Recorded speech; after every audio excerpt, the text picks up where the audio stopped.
Hey, what's going on, guys? Playing Gamer here, and welcome back to another video. I know it's been a while since I last posted, and today I'm just going to do something simple. Just do a simple tier list with all the current Dead by Daylight killers, and yes, that includes Chucky, this little boy right here. Today's tier list is just going to be about simply each killer's power, with my standards being how easy is it to use, how good is it in chase, how good is it in actually catching up with survivors or delaying the game, essentially inbuilt slowdown.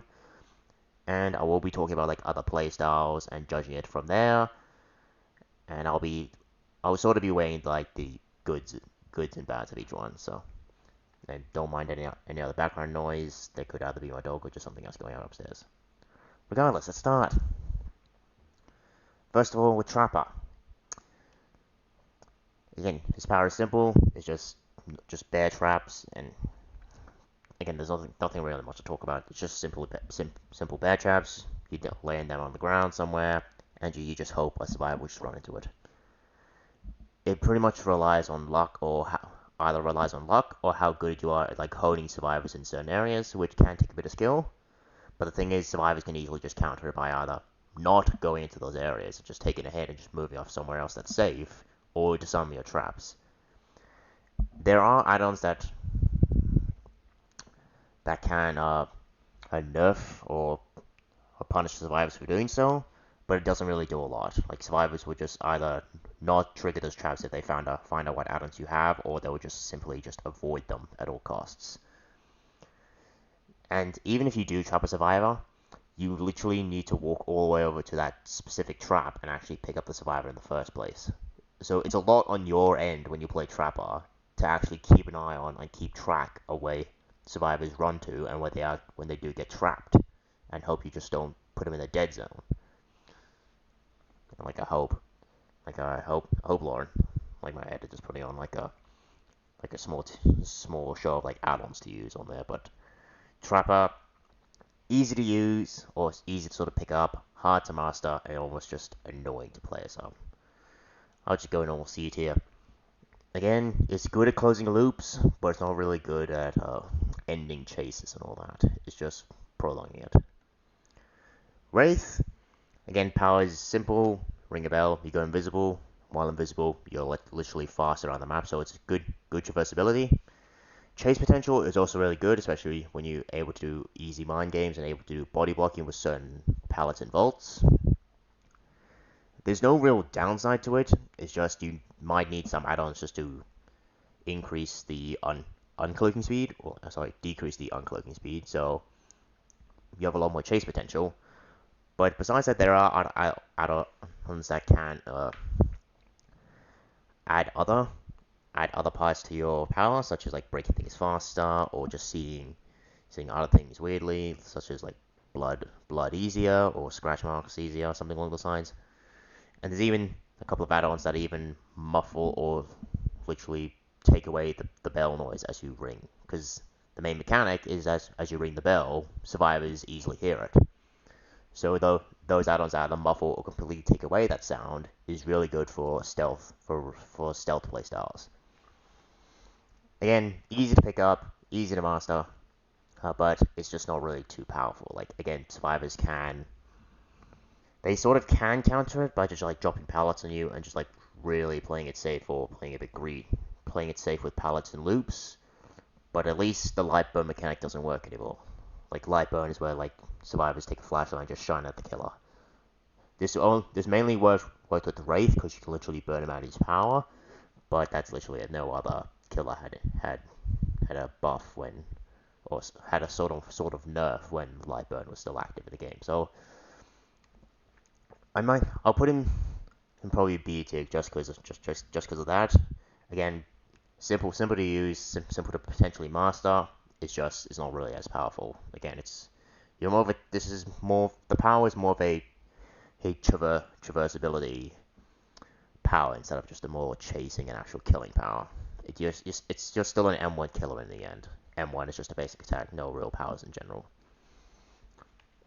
Hillbilly, I would say A immediately, because the chainsaw is also good at traversability such as Wraith, but it takes a bit more skill to move around and curve, hence why there's a playstyle called Curve Billy. And also the chainsaw is an insta-down mechanic. Insta-down means as if you can put a survivor into the dying state. And to recap for those who don't know what those states are, all survivors can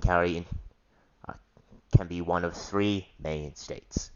The first state is the one you start off in the trial, which is healthy. You make no groans of pain. You leave no blood, and you have a taller hitbox. I would just presume. And then you have the injured state where you're bleeding. You leave blood pools. You make a lot of groans of pain. Until you're fully healed. And I believe you do have a lower hitbox because of that. And then you have the dying state, where you're just crawling on the ground, you can only recover, or you can crawl. So those are the three states. Hillbilly, he is one of the first killers that can actually put a healthy survivor into the dying state, essentially skipping the injured state altogether. If it weren't for the overheat mechanic that Hillbilly got, I think, like months ago by now, I'll probably put him in S. It's just for the sake of like how powerful his ability is. But the thing is, if survivors know how to loop or chase you and just avoid your power, it literally bumps him down quite a bit. So A is the furthest I can go with him. Nurse, easy S. Teleportation is just too powerful. Literally, the blinking mechanic is just downright broken. Like going through walls, going through like any other object on the map, through trees, through rocks, even through like whole floors. Teleportation is just broken in general. If someone can argue of how it's not powerful, you've never versed a good nurse. You've never versed nurse at all. Myers. Be honest, I'll just put him back down with Trapper. The power is cool. Like it really reflects his lore from the Halloween movies. This Michael Myers is based off the original Halloween. I don't remember what year it was, but yeah, it's from the original Halloween. So how his power works? He starts off in tier 1, where he's undetectable, meaning he doesn't have a tear radius or a heartbeat, so you won't know if he's coming up to you unless you somehow hear he's breathing or he hits you. So yeah, and to level up, he has to stalk survivors. And if he stalks enough, he goes to tier 2, where he does have a tear radius, but it's relatively small compared to the other killer terror radiuses, or radii. But he's quite at normal speed. In tier 1, he's reasonably slow. But tier 3, that's when the real stuff begins. While in tier 3, he's similar to Hillbilly. He can insta-down survivors, but tier 3 only lasts for a short period of time. Like that by itself, it's problematic already because it just says that Mikey or Myers has just a very slow build up for his power. Like he has to rely on add-ons that increase his stalking speed. Just so he can gain pressure really easily and not lose like a couple of gens right off the bat. Because again, he has slow build up, but he has a good snowball effect if he knows how to use it well. And what makes him really problematic, I think, is that he has add-ons, which makes him his tier 3 power infinite. So essentially, he's literally insta-down for the entire game if he gets tier 3. That's how powerful one of his add-ons is. The other one just straight up kills survivors if you're in tier 3. Essentially, if you kill the survivor, they're dead. You can't heal them, they're just gone. They're gone from the game, you're gone from the match. That's how problematic it is. Again, I would say it's quite fun because there's a lot of other play styles you can with Myers, such as like Scratch Mirror Myers. Like you're permanently undetectable, but you can really give survivors good jump scares. It's fun, and there's like quite a lot of builds with Myers that is like just fun and just evil in general. So C tier is where it belongs to me. He's not really too bad. He's fun, but he's not really good if you're going to be competitive. Hag? Being honest, I'll probably put B, because she is similar to Trapper, like having some form of traps, but what makes her traps better is that, first of all, she has more of them, and she can easily lock off areas and loops really easily, because when survivors trigger one of her traps, she can teleport to them and just further hit the survivors from there. Like, she doesn't have to be like right next to the trap for it to happen. She could be like 30 meters away from the triggered trap and still teleport to it and hit the survivor. That's how powerful it is. It's just the one main thing, the one main counter to her traps is that survivors can actually wipe them away or disarm them by some sorts. But it's a lot harder to do now than it was when Lightburn mechanic was still in the game. And so how survivors would take away her traps before that was removed is that they would take a flashlight, just shine it on the trap, and disarmed it. But now you actually have to crouch towards the trap and disarm it without triggering it. Essentially, her add-ons allow for the traps to be a bit more like, it's not really too powerful, but a lot more aggressive, or just downright just being absolute mean. Like, there's one add-on that makes them have a like collision. So essentially, when a survivor triggers it, they can't go through it as they usually would. They would actually collide with it and lose just a bunch of lose some distance between you and them and the hag.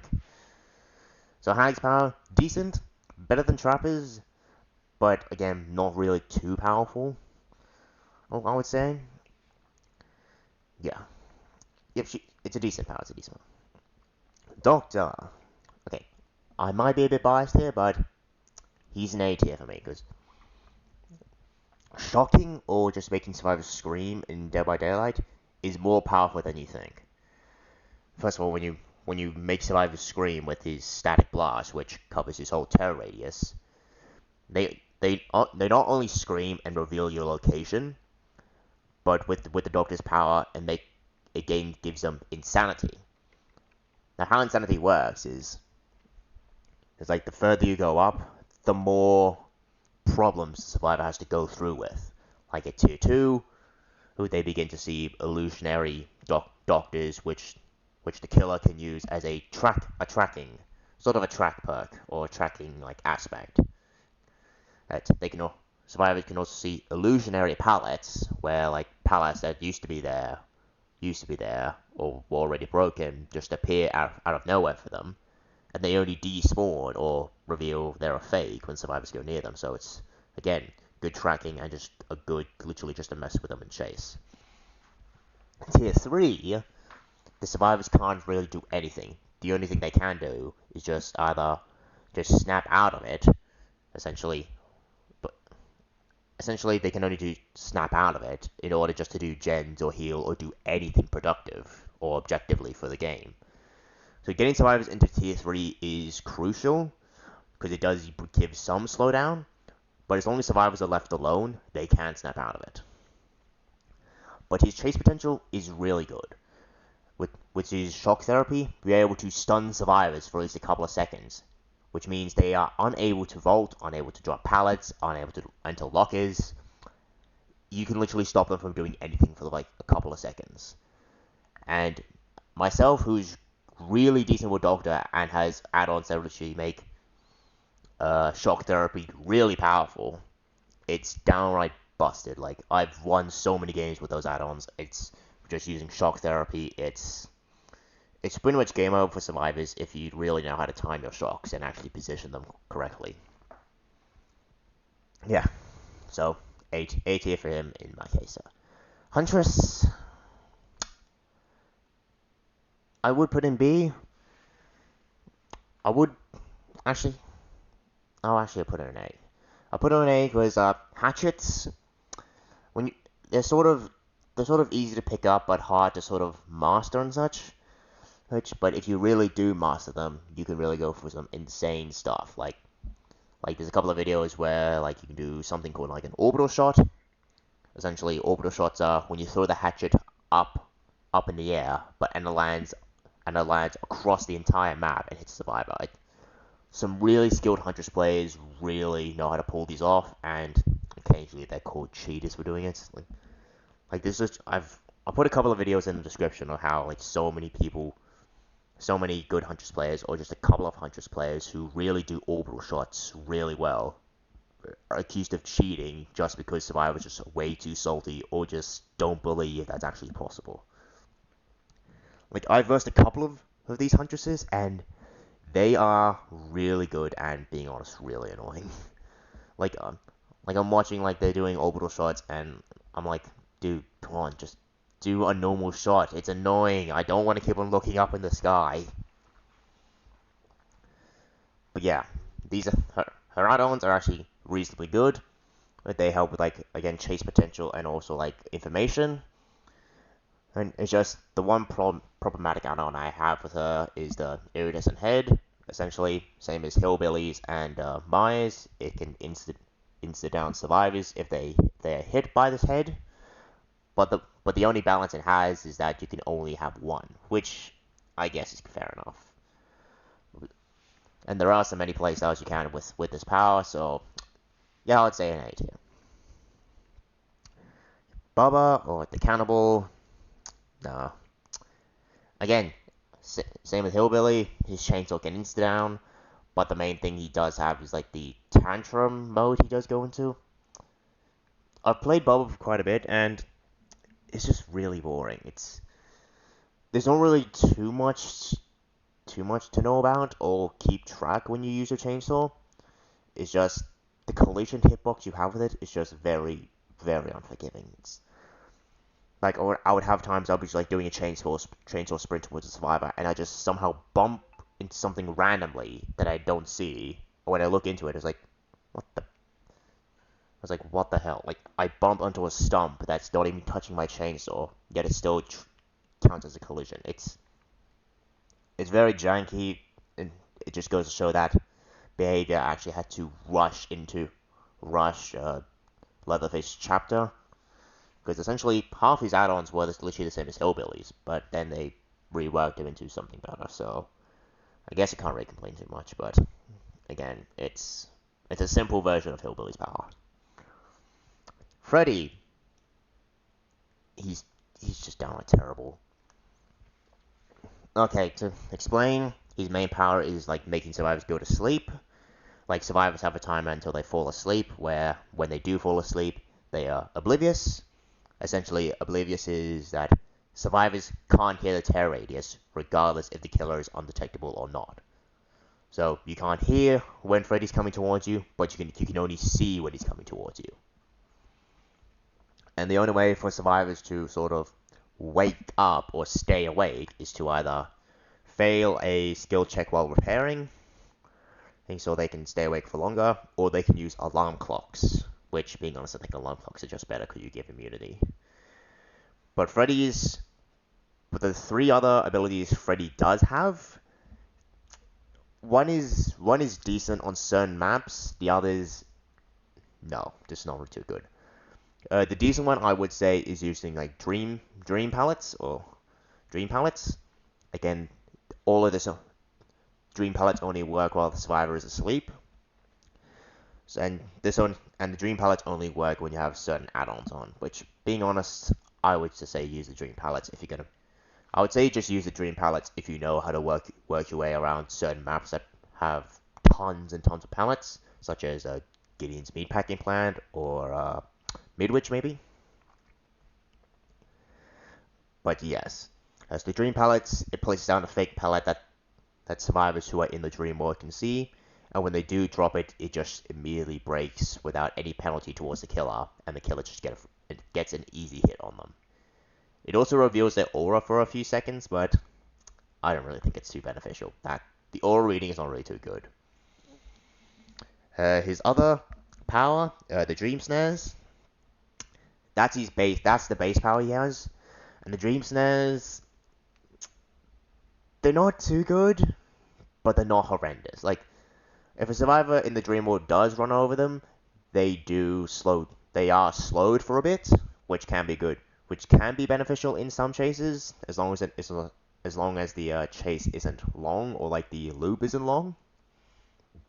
Wait, no, as long as the loop isn't short, then the dream snares can be quite beneficial. It also can be good for like tracking by tracking survivors along the map. So if you like place support snares around everywhere and the survivors just don't notice it, they walk into it and you see a notification when they do walk into it. So you're able to have some form of understanding or analysis of where survivors could or could not be. His final power, it's decent, but in the end game, it's terrible. Essentially, he's able to teleport the generators, but only generators that are not complete. So if survivors gen rush you into oblivion, you literally have no teleportation at all. So at the start of the trial, and it's fully charged, you're able to teleport to one of 7 generators. But as soon as one generator is completed, your teleportation points are limited. And once all gens are completed, you lose any form of teleportation. So his power is pretty much useless. Again, terrible power. The concept is, I would say the concept is good. The chase potential is not really too good at all. I think it would just depend on the map on how really committed you are in maximizing Freddy, such as spooky loops. But again, he's a D for me. Pig, she's received so many nerfs in the past like past few years from what I know. But her power is decent, has some decent built-in slowdown with the reverse bear traps. Essentially, when the pig downs a survivor, she's able to put a reverse bear trap on their head. If all of you know the Saw franchise, you would know what a reverse bear trap does, especially when the timer runs out. But yes, the reverse bear trap would only activate when a generator is completed and the bear trap's on a survivor's head. And around that time, survivors have a certain limit of time to take the bear trap off by finding a key from one out of 5 jigsaw boxes, which spawn around the map. Again, it's good in built-in slowdown, since it forces survivors to actually look for these keys in these boxes to survive, instead of focusing on gens. But it also does mean that survivors could actually work around it by either not popping gens, but instead 99ing them. Essentially, you work the generator all the way up until there's literally a smaller bit of progression left, and then go and take off the bear traps. Or they can just go through the gens and somehow get lucky with a key from a jigsaw box. The second option, I got really lucky with. But many of you thinking, why not just escape with a bear trap on your head? Well, the thing is, the devs have implanted that if you try and do that, you die. Yeah, your head literally explodes. No second chances, nothing. And as soon as you go into the exit gate area with a bear trap on your head, regardless if it's active or not, you die. Simple as that. The pig also does have like a stealth mechanic, but the stealth mechanic itself is terrible. But the dash attack she does have is reasonably good. It's really good to mind game with. It does have some good distance, but again, it's not really too powerful. It's not really too powerful in chase, but if you really know how to mind game it or just use it well in certain loops, it can be quite powerful. So, but in all the end, her power's decent. Clown. In my experience, I'm terrible with Clown. But from when I versed other clowns, their power is busted. Their power is essentially an afterpiece tonic, and with this tonic, they're able to throw it down and slow down survivors, and also distort their vision, which is really good to getting like easy hits on the survivors. And there's also a second part to his power, where it's like an afterpiece antidote, where it gets to speed up the clown during chase. However, this can also speed up the survivors, so take it with a bit of precaution. In fact, his chase potential and his strategies are so like precise and so technical. There's literally a guide, I don't know who wrote it, but there's over a 100-page guide on how to do chases with the clown. That's how strategical and technical you have to be when playing Clown. It shows how much potential he has with these bottles, especially with like some add-ons like the Redhead's Pinky Finger, where if you throw bottles directly onto a survivor, they get exposed, essentially insta-down. Like, that's how problematic his power is, and that's how powerful it can be if you really know how to master him. So yeah, A tier for me. Spirit, S. Again, I used to play Spirit a lot. I haven't really been playing much now, but times I have played her, again, her power is literally, again, not as broken as a nurse, but still, nonetheless, really good for traversing the map, and really good for just disorienting survivors, and just really good in chase. Again, there are some add-ons that can help you like detect where survivors are. There's like a couple of add-ons that use like Killer Instinct, depending on where survivors are during chase or on the map, which again is really good. But some of the more powerful add-ons nowadays are actually weaker versions of how they used to be, such as the Mother-Daughter Ring, which now gives 25% movement speed while in phasing. Used to give 40%.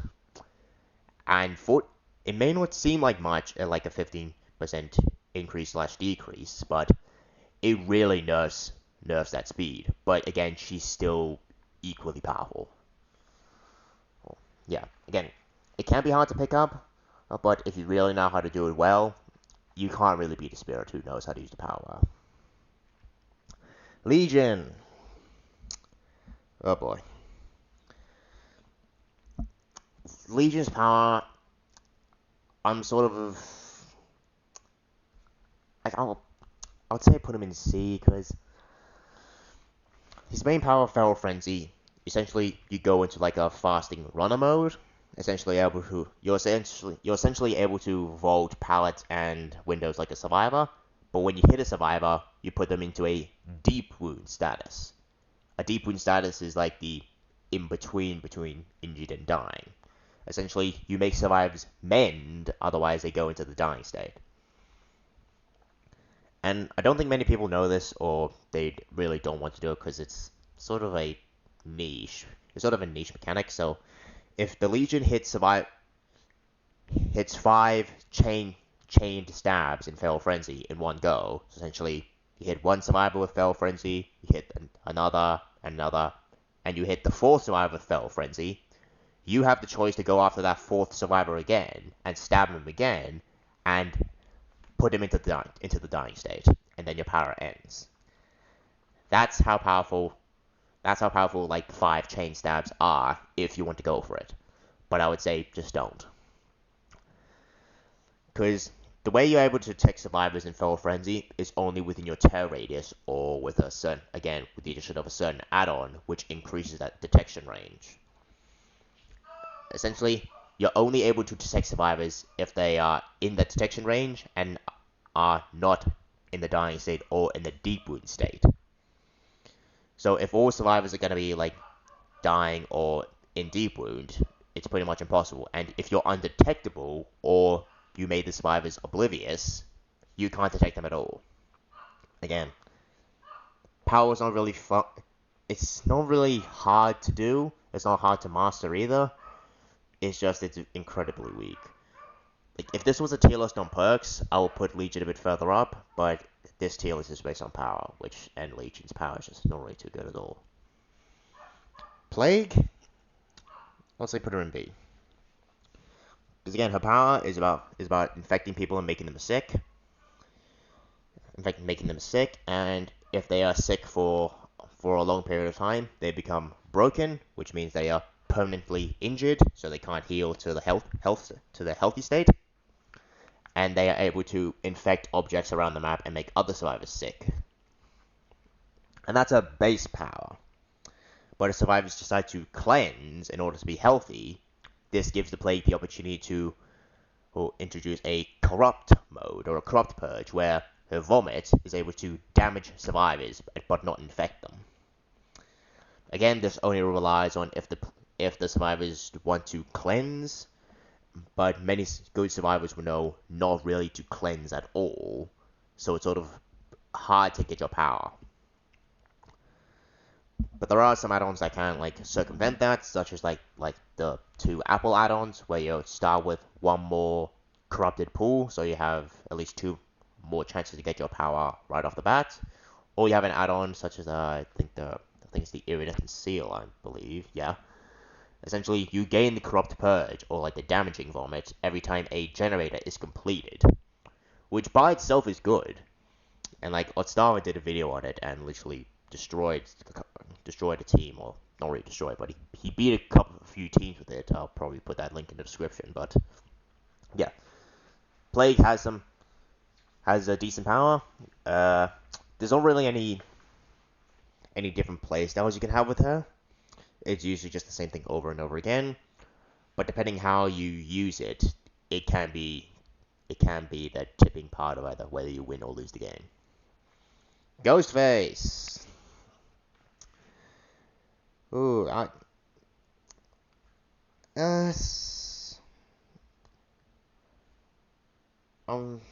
put him in A, to be honest, because his stealth mechanic is better than most of these other killers is then on this tier list so far.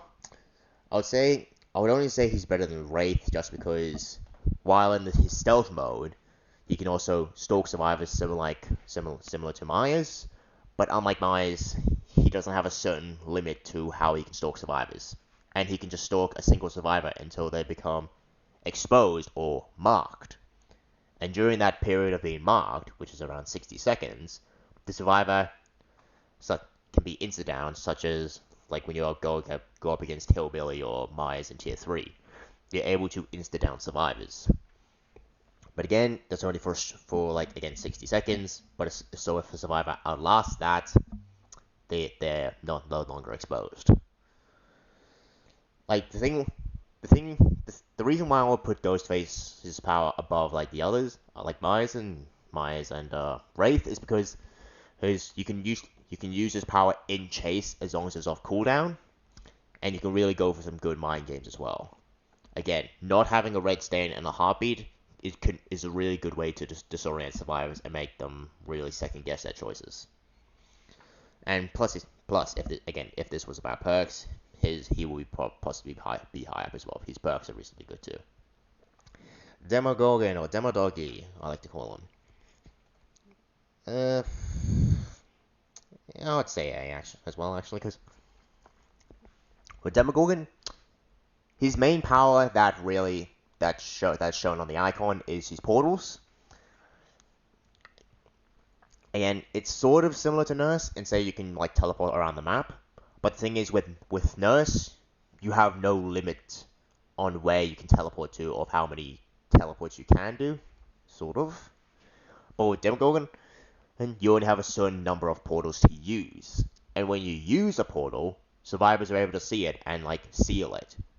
So a good thing to do with your portals, if you are gonna put a portal near something important, put another one close by, and use only one of them, so survivors can only seal that one, but don't know where the other one is, because the portals are invisible to survivors until you use it.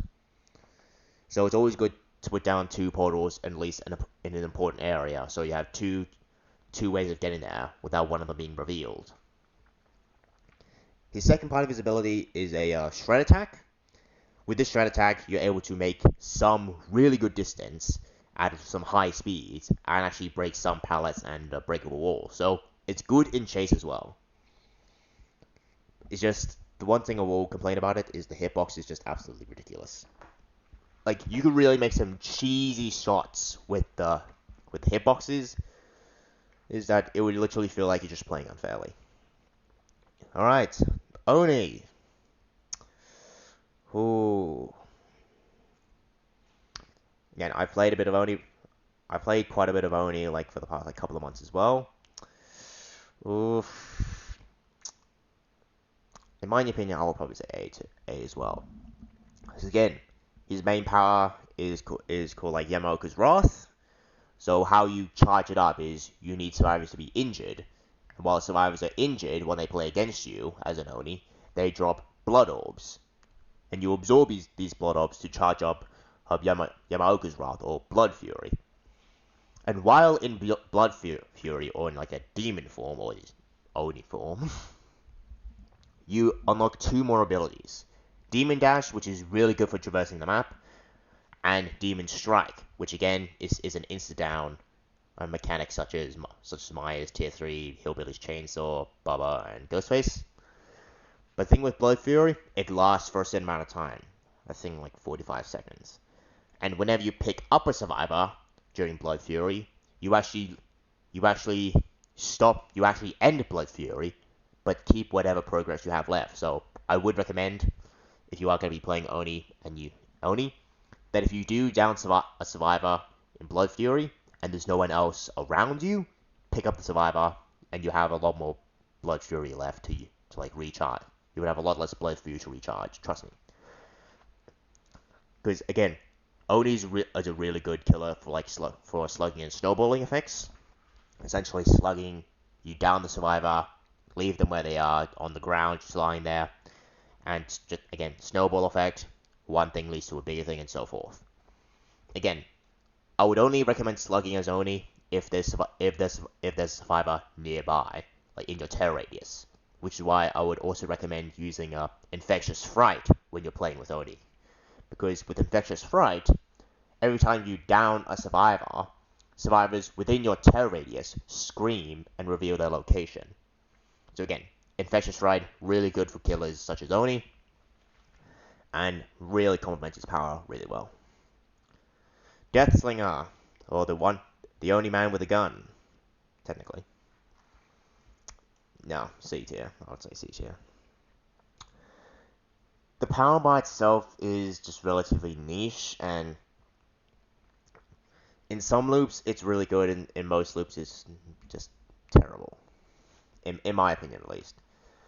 So essentially how his power works, or how his gun works, he shoots a survivor with a harpoon, and he reels them in. Essentially, you shoot, you spear them, and you like reel them in. And essentially you crank them in towards you. But the main thing you want to like keep track of when you reel them in is the chain durability, meaning like how much longer until the chain breaks. And if the chain breaks while the survivor is healthy, they get injured and put into deep wound. Essentially, they have to mend. So he's similar to Legion, but he can't do it as fast as a Legion can. Because after each shot, he has to reload, whether he hits the survivor or not. So, it encourages good playstyle in order to have better aim, which it can be good for like Huntress as well. And maybe Clown, I guess. But with these slower walking speed and the fact he has to rely on some add-ons or like a couple of perks to like really up his potential when during chase, it's just not really too good. And some of these add-ons are just not really good, or just either just not really good in general, such as like the Jaw Smasher, and maybe like the Marshall's Badge and the Whiskey.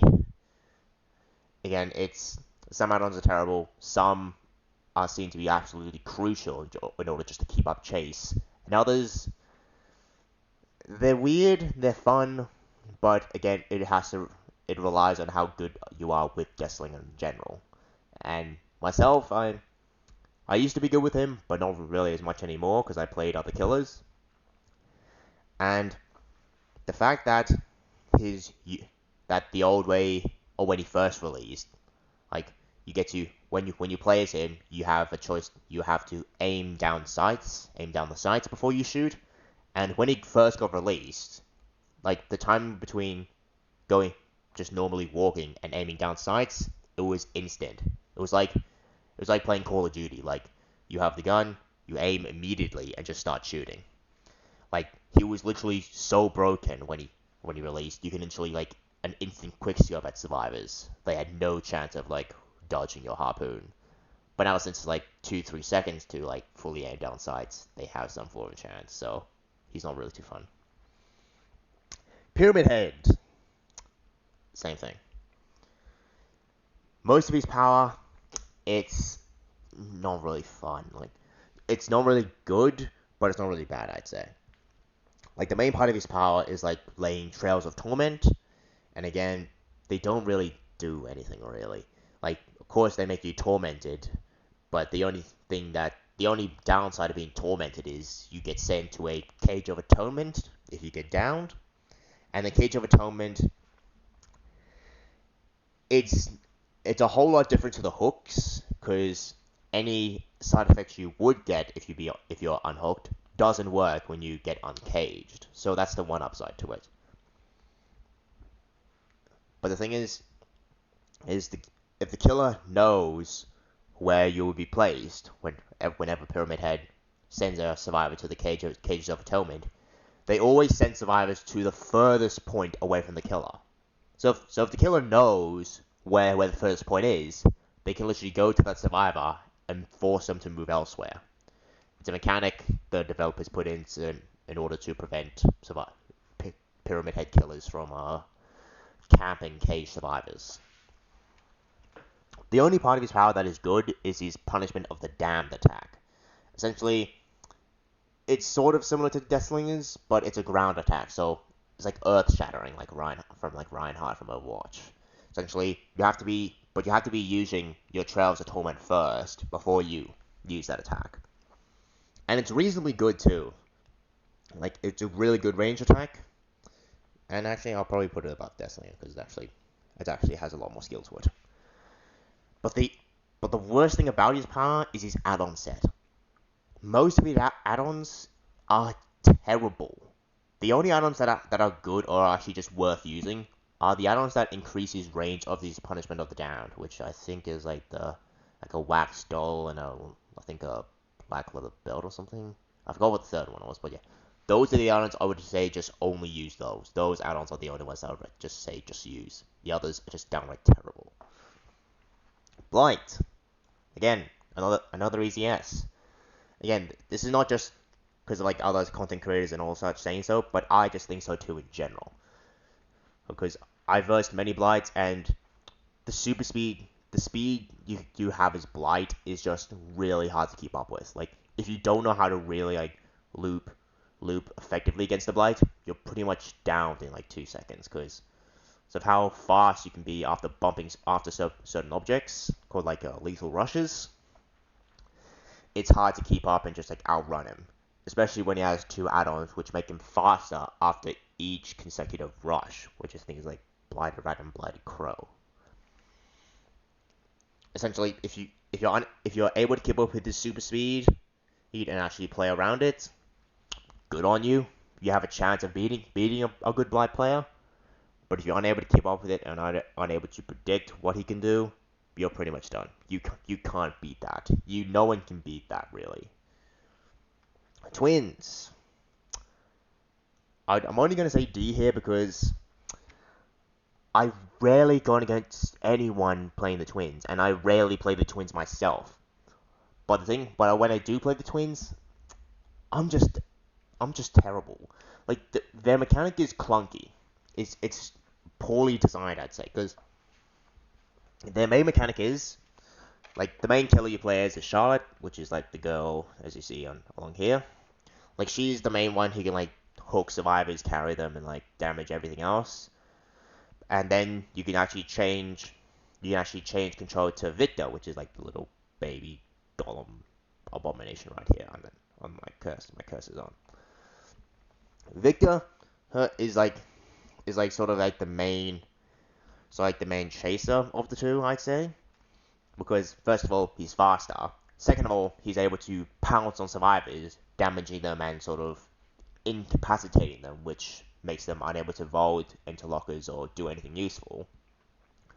And he can also be used as sort of like a tracker of some sorts, because survivors within his range are detected with killer instinct. So, again, it's a good way to like find where survivors are.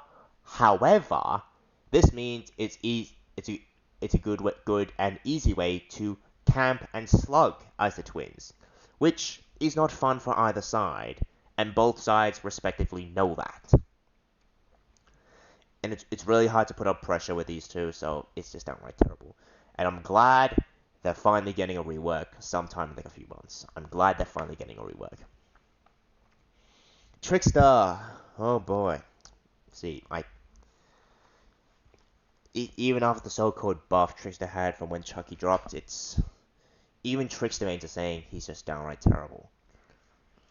The thing is, I played Trickster a lot when the recoil was on. So essentially, when Trickster had recoil, every time you throw your blades like Ninja Stars, they will literally go in random directions in front of you. They wouldn't be like pinpoint like Huntress's axes and such. It was very unforgiving, especially for like controller players, from what I've heard. Sorry, but like now he has recoil on, has no more recoil. It's better, but his throwing speed, his throwing speed of his knives, which used to be 4 blades per second, is now down to 3, which feels a whole lot slower. And the fact that main event can now activate after every like 8 blades instead of every like 30 or 40, it really makes his chase potential better, but way more annoying at the same time. And the fact he's now a 4.6 meter killer instead of a 4.4 like he used to be, it's also good. It's better in chase, but again, my main downside is like the blades per second going from 4 to 3, and the fact laceration, the amount of blades a survivor needs to take before being injured, is now increased to 8 instead of 6. His power is never good now, and it's never good now. Then his power was never good then. It was annoying then. It's never good now either. It's downright terrible. His perks, which is sad because his perks are amazing. But again, his power is terrible, which is his tier list is based off. Nemesis, the stars of the show.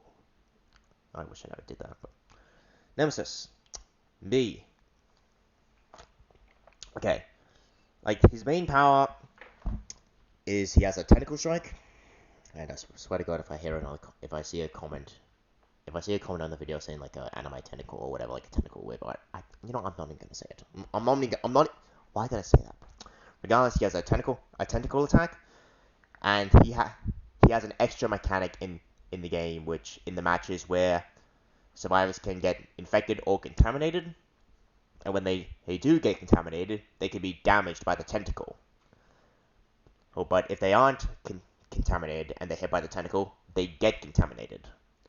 And when they're contaminated, they can also be hit and damaged by the zombies, which spawn around the map.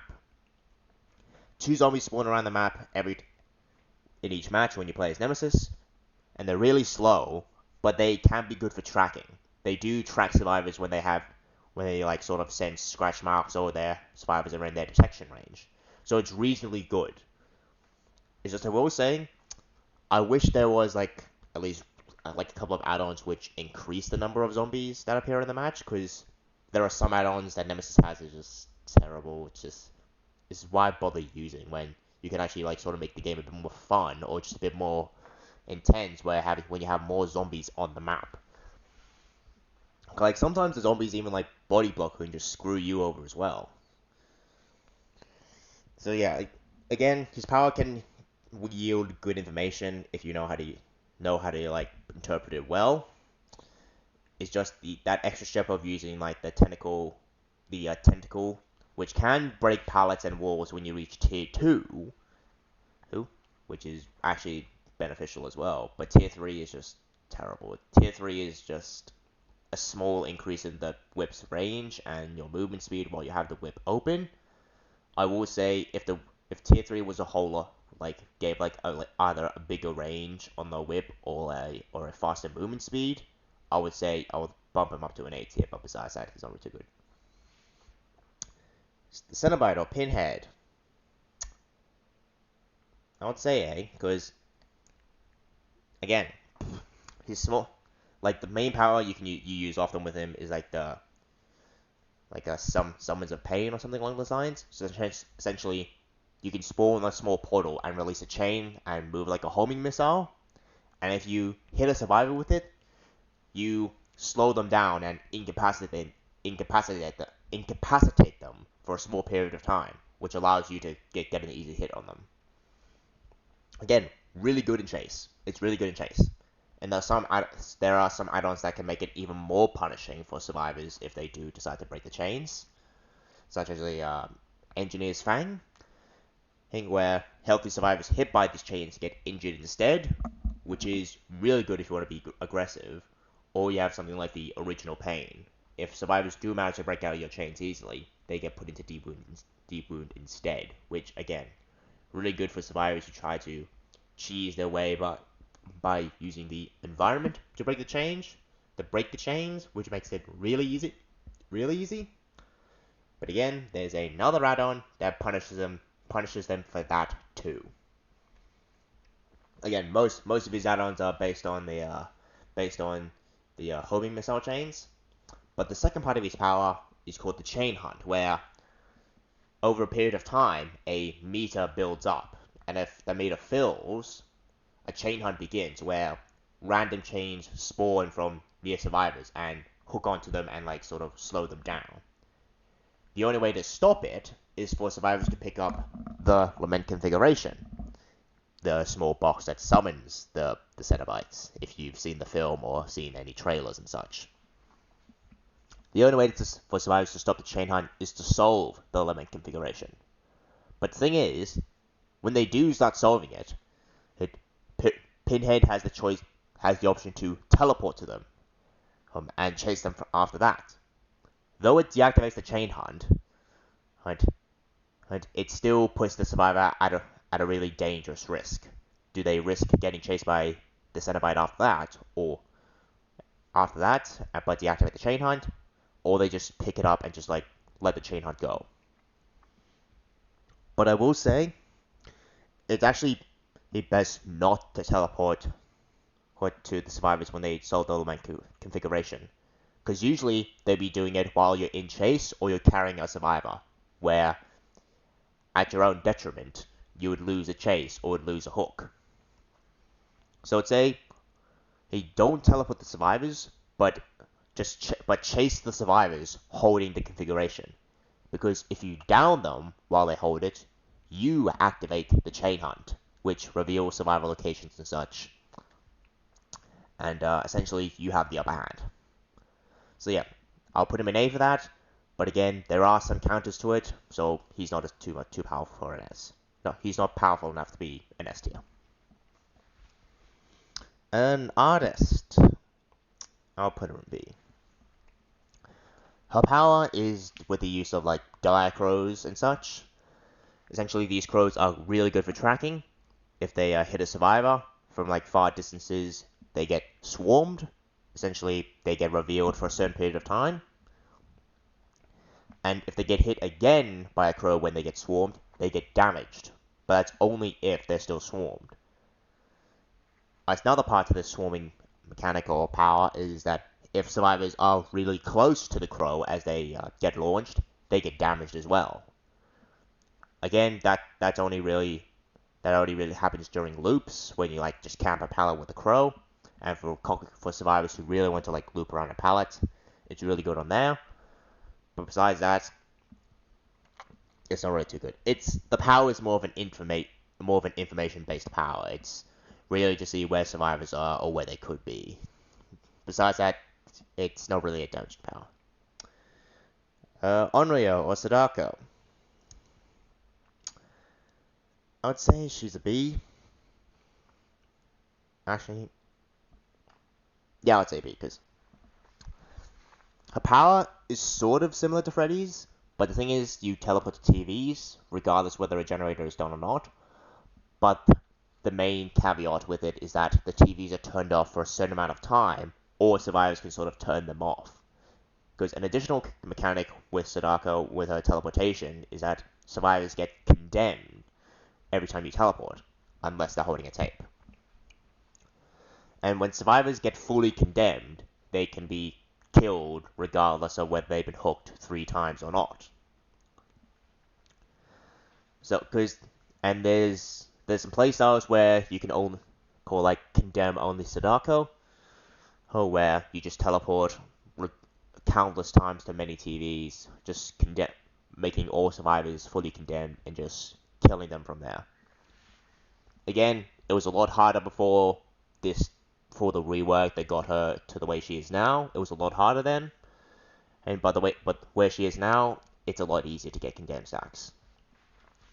And she's sort of similar to Wraith, where you can sort of go invisible or demanifested.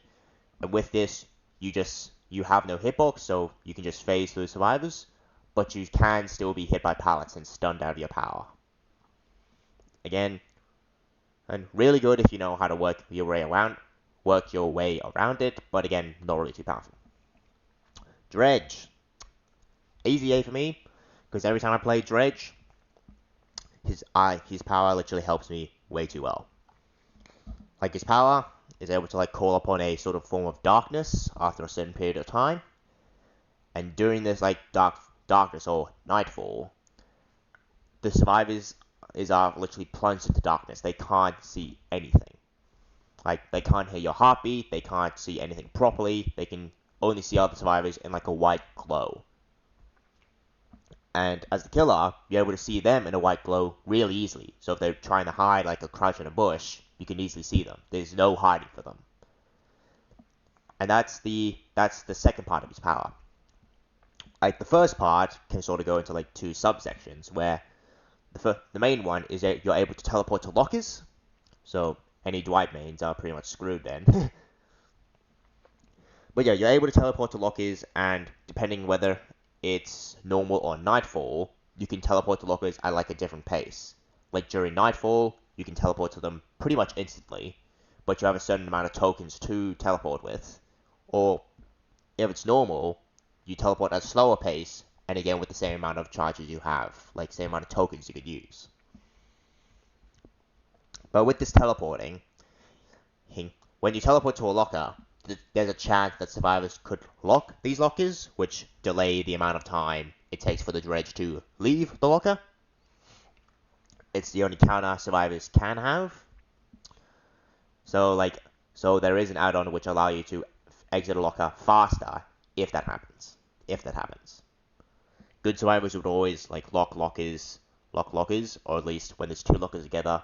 When there's two lockers together, at least lock one first, because how the teleporting mechanic works with two lockers next to each other is that if one of them is locked, you would teleport to the one that is locked before you leave. And if survivors know that, they would only lock one locker when there's like two or three together. And once they know that one lock is broken, they'll lock the other one. So it wastes a lot more of your time. The second subsection to the first part is, while you're charging up your teleport, you leave behind a remnant. And this remnant is actually good when in chase in loops. So if you're able to return to your remnant, and you're able to hit, and if survivors close by, you can easily hit them. Again, it's good. It's a good anti-looping mechanic. I've used it quite a few times, and I've literally won so many games with it. It's downright amazing. Dredge, really powerful, really good hit power. It's just it does have a few counters to it, so it's not really as powerful as like Nurse, Spirit, and Blight, who, being honest, have literally little to no counters with their power. Wesker. I'll put him in C, because the main part everyone uses with Wesker is his dashing, which, again, really good distance in short periods of time, so good for traversing the map.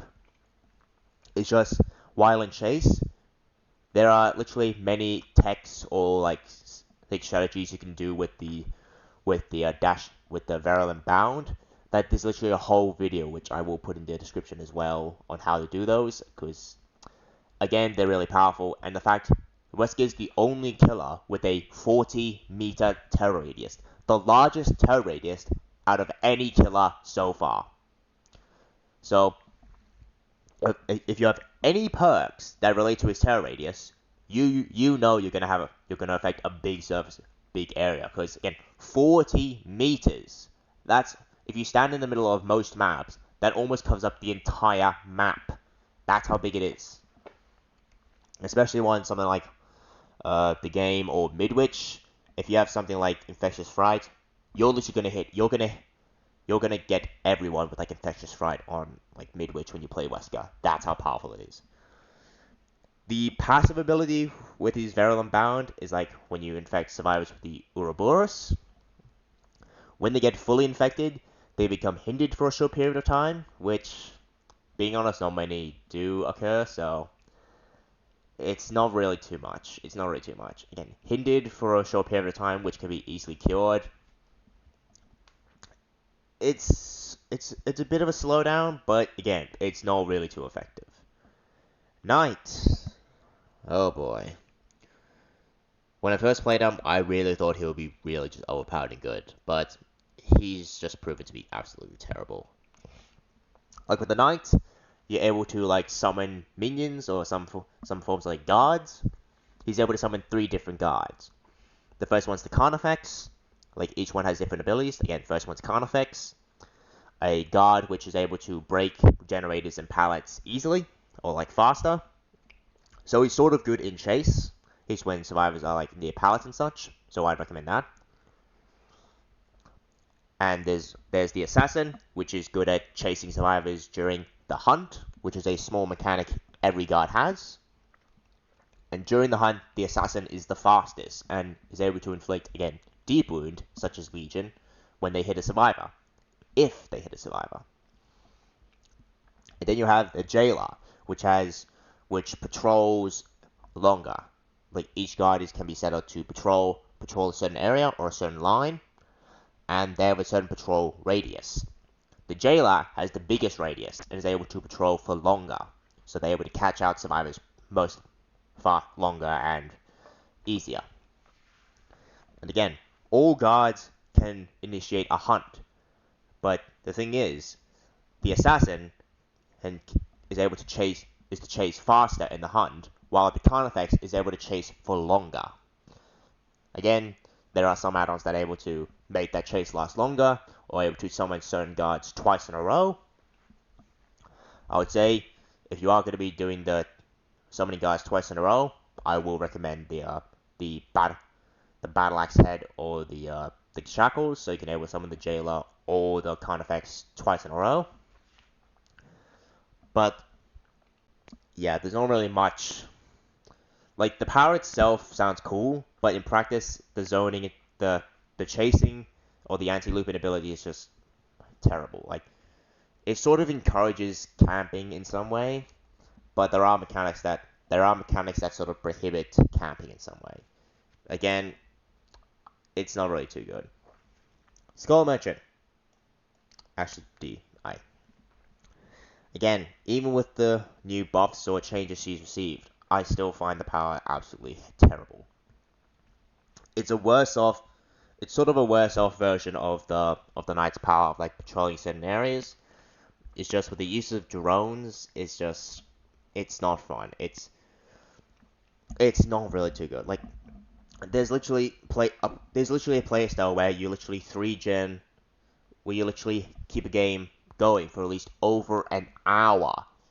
Literally, there's a whole playstyle dedicated to making the match to last a whole hour when you play Skull Merchant. It's horrendous, it's terrible, it's annoying for both sides because it can go on forever if you know how to play the cards right. Oh, sorry, play the chess game right. Because literally, playing Skull Merchant apparently is like similar to playing chess. I don't know how you think that, or why you would think that, or why you would play Skull Merchant in the first place. Just don't. She's terrible. Singularity. I'll put him in C. Yes, I'll put him in B. Again, Singularity. The power we got with Singularity is what we would think we would get with the Skull Merchant, where you would put on cameras or drones and able to like spy through survivors.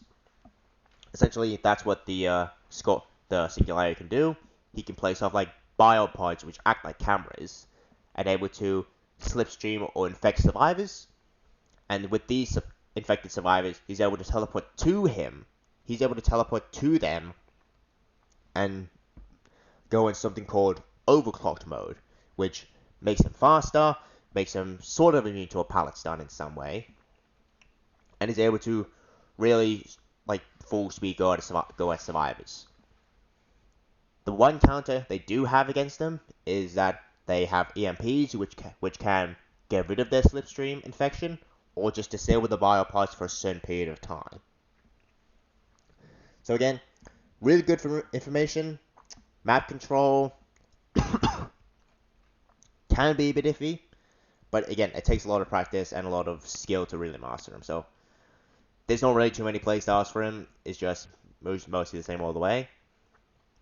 So yeah, bit of a B tier. Xenomorph.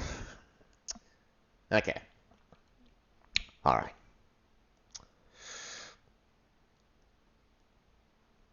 I'd say he's an A.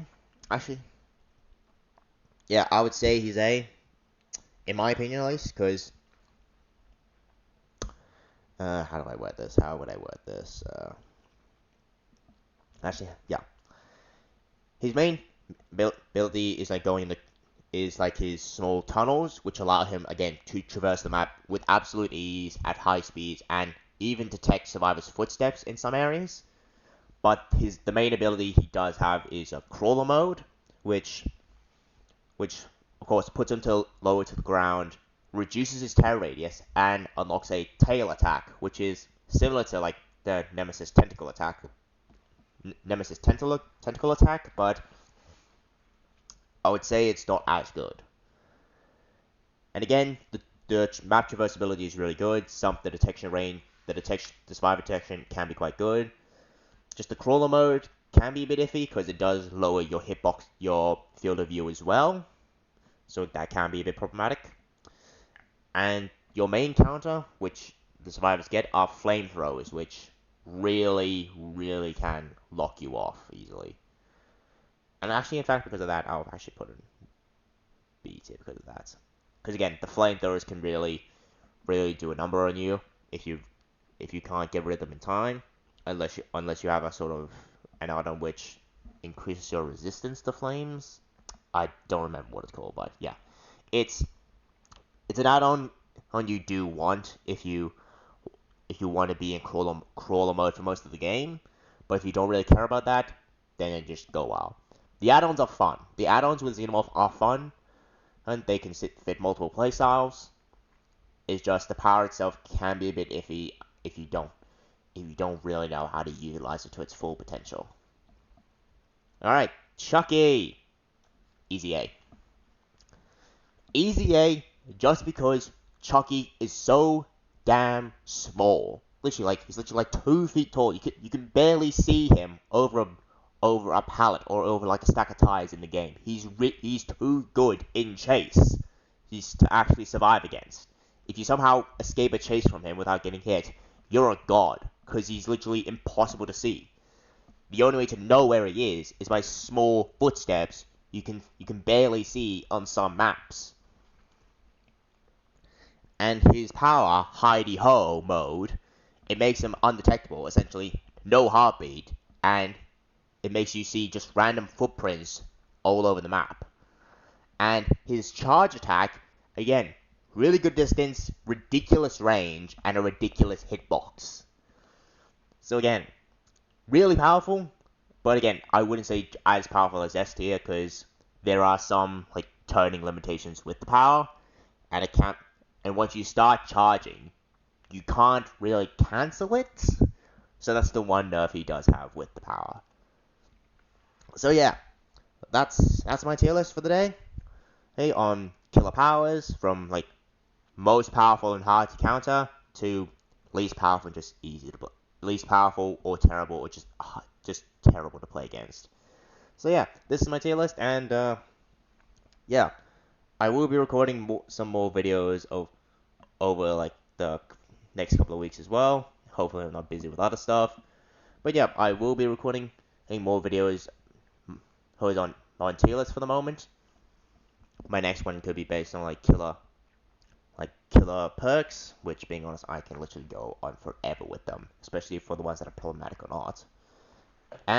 Or probably I would do survivor perks first, but I don't know. But yeah, I would do that. I would do that in my next video. Just do killer perks, or just killer based on the teachable perks. And again, the tier list will be a whole lot bloody different this time, at least. But yeah, that will be it. And thanks guys. Here's the video. That's the end of the video. Be sure to like, subscribe, and turn on the bell if you want to know when my next video is going to upload, which is probably going to be maybe a week or 2 years, knowing me. But yeah, leave a comment if you really think this is interesting and really want to, and any tips on how to play this kill as well, because be honest, I think I can give some decent guides or chances of how to play them. But yeah, that'll be it, and I'll see you guys in the next video. Peace.